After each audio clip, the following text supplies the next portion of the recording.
안녕하세요, 세레레입니다. 날씨가 굉장히 무덥지요. 다음 주부터 장마가 시작된다고 하고요. 6월의 관리는 5월의 관리와 특별히 다르지 않은데 6월 말에만 물을 좀 조심하면 되고요. 여름 관리 중에 7월과 8월의 관리가 아마 어려울 거예요. 그래서 오늘은 개발선인장 물 주는 방법 중에서 7월과 8월 위주로 물 관리에 대해서 한번 이야기해 보려고 합니다. 직전 영상에서는 옥상에 올라간 식물들을 보여드렸고요. 지금 개발과 호야들은 이 베란다에 이렇게 놓여 있습니다. 물론 한 번씩 비를 맞춘다거나 맑은 공기를 쐬어주기 위해서 옥상에 올라갔다 내려왔다 할 거고요. 아직은 베란다 온도가 아주 높지 않아서 그대로 베란다에 둘 거예요. 우선은 하나씩 볼 건데요. 이곳은 노란 꽃이 피는 개발선인장인데 아주 길다란 화분에 이렇게 심어져 있는 거예요.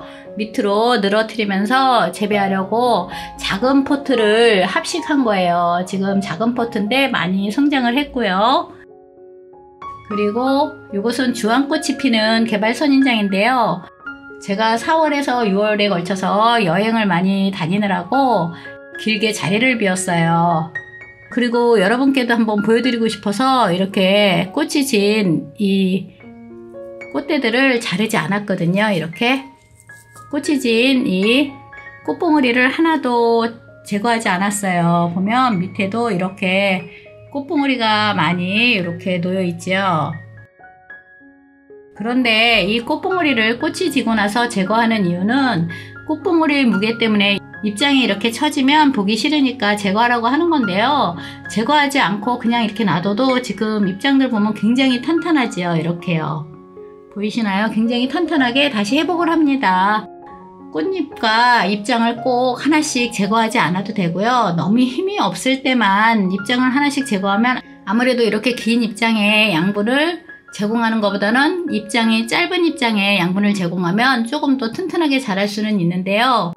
잎이 이렇게 아주 길지 않으면 그대로 놔두고 조금 더 길이 성장을 하게 하여도 됩니다. 그래서 길이 성장이 필요 없는 경우만 입장을 제거하고 저는 꽃이 져도 그대로 한번 놓아보았어요. 어떤가요? 모두 건강하죠?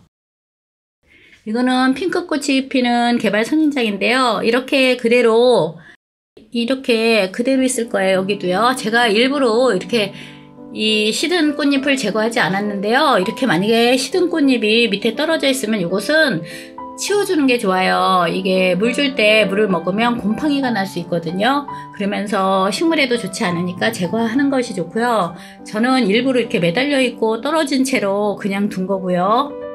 입장이 당장 처지는 게 보기 싫거나 아니면 시든 꽃잎이 매달려 있으면 보기 싫으니까 제거하는 거고요. 그대로 두어도 모두 이렇게 탱탱하게 잘 성장하고 새잎도 내고 그렇습니다. 여기에도 시든 꽃잎이 막 이렇게 매달려 있죠. 위에는 지금 이렇게 호야들이 있습니다.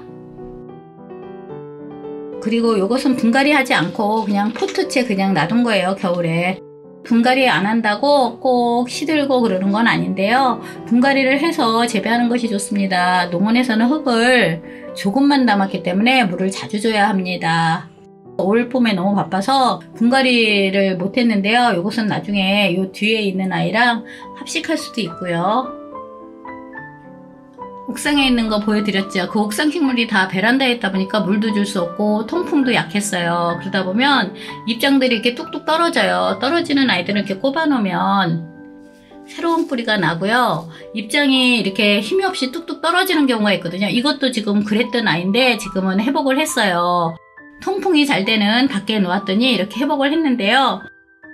이렇게 입장이 뚝뚝 떨어지는 경우는 아무래도 창가 쪽에 통풍이 잘 되는 곳으로 옮겨놓고 물을 너무 자주 주지 말고 말렸다가 물을 줬다 말렸다 줬다 이렇게 반복을 하면 회복을 금방 합니다. 이것은 잎이 이렇게 쪼글거리는 경우는 물이 부족했거나 아니면 햇빛이 부족해서예요. 이것도 옥상 얘기를 자꾸 하게 되는데요. 옥상에 있는 애들이 단대로 다 올라와 있으니까 이것은 맨 꼭대기 그래서 천장과 맞닿아 있으니까 아무래도 햇빛이 부족해서 이렇게 쪼글거리는 잎이 났는데요.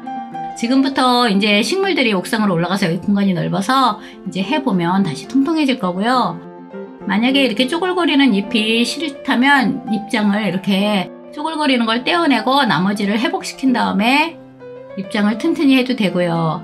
저는 그대로 둘 거예요. 왜냐하면 겨울에 꽃을 피는 아이니까 겨울 전까지 회복할 시간이 넉넉하거든요.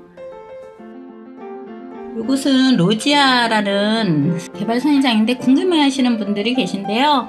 제가 한 3주, 4주 막 자리도 많이 비고 그래서 지금 여기는 뿌리가 활성화가 되지 않아서 갈색인데요. 뿌리가 활성화되는 아이들은 이렇게 성장을 하고 있네요.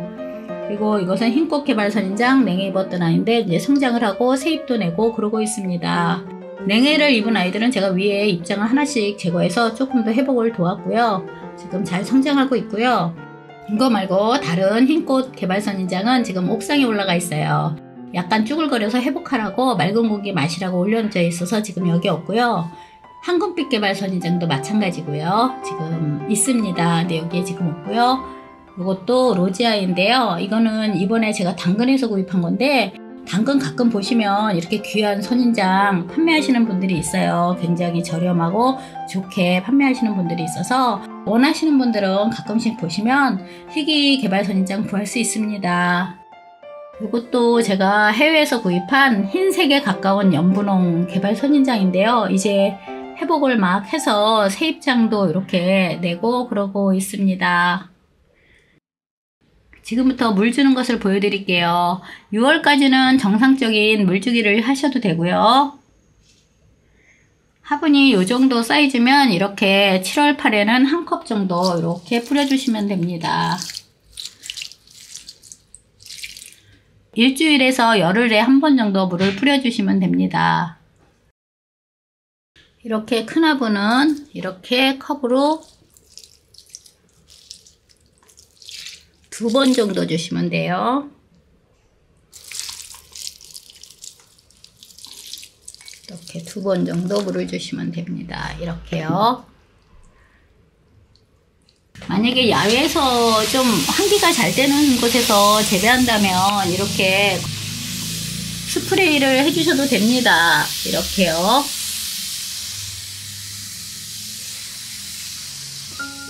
그런데 7월 베란다에서 재배한다면 이렇게 스프레이 하는 것은 좋지 않고요.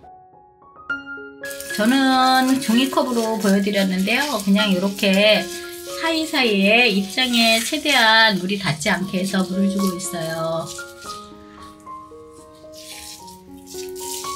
이렇게 살짝살짝. 왜냐면 종이컵으로 주다 보면 물이 안 닿는 부분이 있어서 이렇게 7일에서 10일 간격으로 물을 주는데요. 만약에 장마철이라면 한 3일에서 5일 정도 더 간격을 두고 물을 주고요. 특히 열대야 기간 있죠. 열대야 기간에는 선풍기도 좀 쏘여주고 그러는 것이 좋아요. 7월 중순 이후부터 8월 중순까지는 선풍기도 좀 많이 쏘여주고 또 저는 벽에 벽걸이 선풍기가 설치되어 있습니다. 그래서 선풍기도 쏘여주고 물은 2주에 한 번 주거나 아니면 지금 준 물에 2분의 1 정도, 반컵 정도씩 살짝 축여주기도 하고요. 저면은 웬만하면 7월과 8월은 하지 않는 것이 좋은데요. 환기가 잘 되는 외부에 놓는 경우는 아이가 입장이 아주 힘이 없을 때는 접시에 물을 넣어서 화분을 올려놓아서 회복을 시키는 방법도 있고요. 환기가 잘 되면 외부에서 비 맞춰도 괜찮긴 합니다. 그래서 비를 맞고 자란 선인 식물들은 아주 건강하게 잘 자라는데요. 외부에 놓고 비를 맞춰서 재배하는 아이가 아니고 비를 맞힌 다음에 안으로 들여 놓아야 하는 경우는 7월 말에서 열대야 기간에는 비를 맞추지 않는 것이 좋습니다.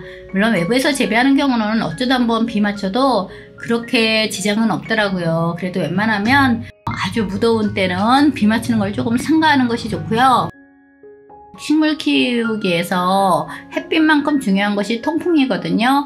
특히 7월과 8월은 통풍이 안 되면 개발 입장이 뚝뚝 떨어지거나 밑둥에 물음이 올 수 있어요. 그러니까 각별히 통풍에 신경을 써서 건강하게 7월, 8월 개발 선인장 잘 관리하시고 가재발 선인장은 9월부터 관리를 잘 해야 겨울에 꽃을 잘 피우니까 가을의 가재발과 원종의 개발 선인장 관리 방법의 차이를 또 물주기와 함께 영상으로 올려드리겠습니다. 오늘도 이렇게 봐주셔서 너무나 감사합니다.